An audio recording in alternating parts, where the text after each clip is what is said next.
I wanted to do a little follow-up video on this Blade 70S, because I'm afraid I have to say I'm considerably less happy with this now.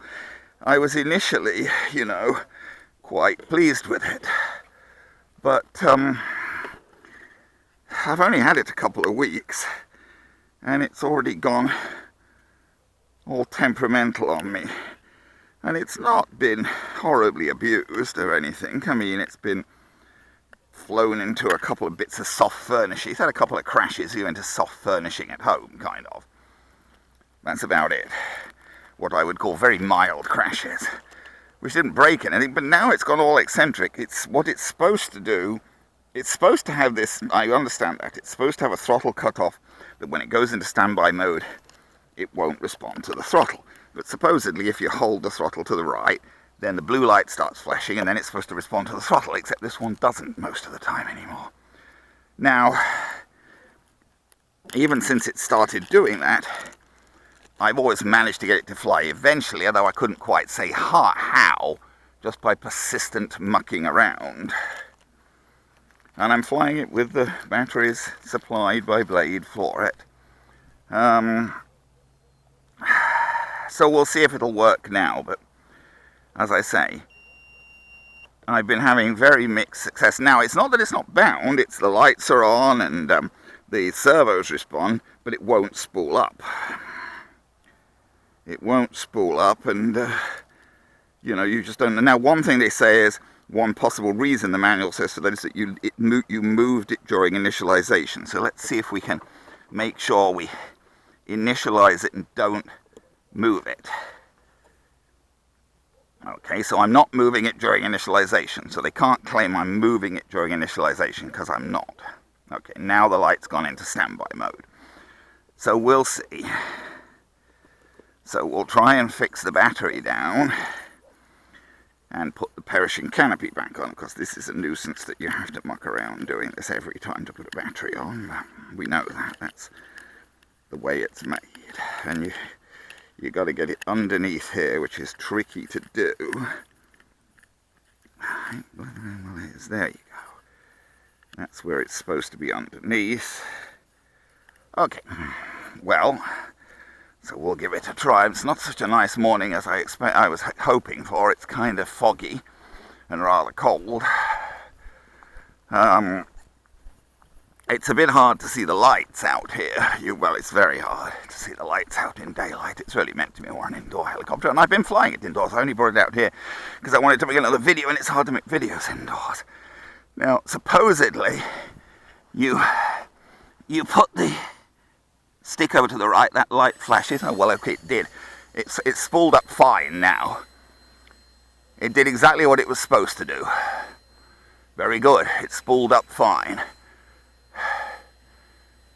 Let me just try it one more time and see if it does that. We'll let it go back into standby mode and see if it'll come out, because this is the problem I've been having, is getting it to come out of standby mode. Okay, so now that's in standby mode. And now it's not in standby. See, now it won't fly. It's not in standby mode, but it won't fly. And that's exactly the trouble I've been having. See, I take it out of standby mode, press the... and sometimes it flies, sometimes it doesn't. And that's another thing. Notice how it's shot up there? It seems to be doing that now. It seems to have very erratic response to the throttle. Sometimes it won't go off at all. Other times it just really likes to shoot up. And in case you were wondering, that's why the blades look a little scratched, because it shot up and right into the ceiling one time. After it started doing this and started to scrape the blades a bit on the ceiling, because it seems to really shoot up sometimes. So, given that I've had this for like about 2 weeks now, and it's already started behaving eccentrically, not spooling up sometimes when it should, and being a bit erratic in throttle control, I'm not thrilled by it. Not really. I have to say, I mean, I've got a V9, a W.L. Toys V911 that I've had for like about 5 years, that's had all sorts of crashes and had it's been dropped from way up in the air outdoors, it's been flown into things indoors, it's had bits broken and been repaired, and it still flies absolutely fine, that V911.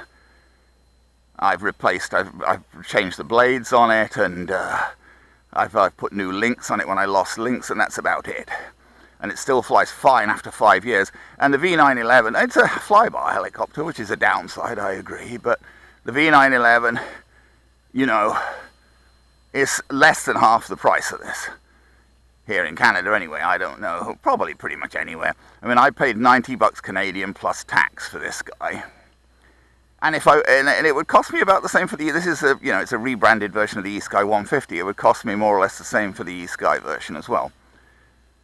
Whereas the WL toys you can still buy for 45 Canadian from China, you know, Banggood or whatever, GearBest. I think I bought my original one from Banggood. So, you know, this is all very well and good, but I'm, you know, not very happy that it started behaving temperamentally. I'm just making myself dizzy going in circles here. Given that this started doing this business about not wanting to spool up, and even when you do, you know, set the proper thing, you arm it properly. And the thing is, I don't know whether you could see, you probably couldn't see the light on the video, but the arming thing works so far as the light's concerned. You push the rudder to the right, and the blue light does indeed start flashing fast as it's supposed to when it's armed, but then the throttle still doesn't spool up even when the blue light's flashing fast.